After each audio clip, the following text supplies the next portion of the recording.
Ok, on m'a proposé de parler du mot sound. Et vous savez probablement tous que le mot sound, c'est le mot anglais pour le son. Mais ça n'a pas le même sens dans cet extrait qu'on m'a proposé de la série The Good Doctor. Do you think she's of sound mind? You really want to talk about work right now? Ici, on parle d'une femme enceinte qui insiste pour avoir une opération très dangereuse. Et donc la question c'est, est-ce qu'elle est of sound mind? Mind ici c'est l'esprit et sound ce n'est clairement pas l'adjectif pour le son, sonore. Non, sound ici est un adjectif qui veut dire sain ou en bonne santé. Donc, être of sound mind, c'est être sain d'esprit, avoir toute sa tête. Donc dans l'extrait, la question c'est, est-ce qu'elle est saine d'esprit, est-ce qu'elle est capable de prendre des décisions? Do you think she's of sound mind?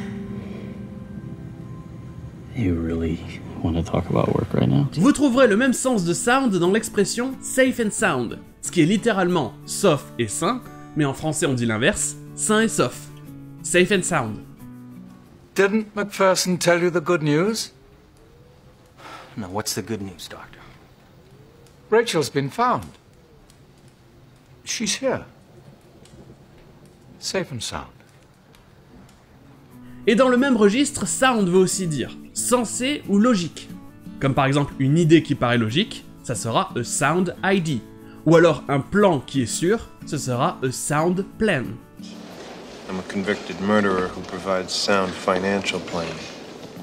Et donc pourquoi est-ce que le mot sound veut dire son ou sonore, mais aussi sain ou sensé?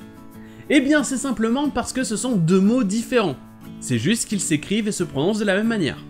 Le son, sound, vient du latin sonus. C'est pour ça que le mot son en français et le mot sound en anglais se ressemblent. Ils viennent du même mot latin, sonus. Et coïncidence, vous avez aussi un autre mot sound qui vient de ce mot des langues germaniques qui veut dire en bonne santé, et qui a évolué en sound qui veut dire sain ou sensé. Et du coup, maintenant en anglais, on a ces deux mots sound qui ne veulent pas dire du tout la même chose. Hey, look, it just sounds to me like, you need to unplug, man.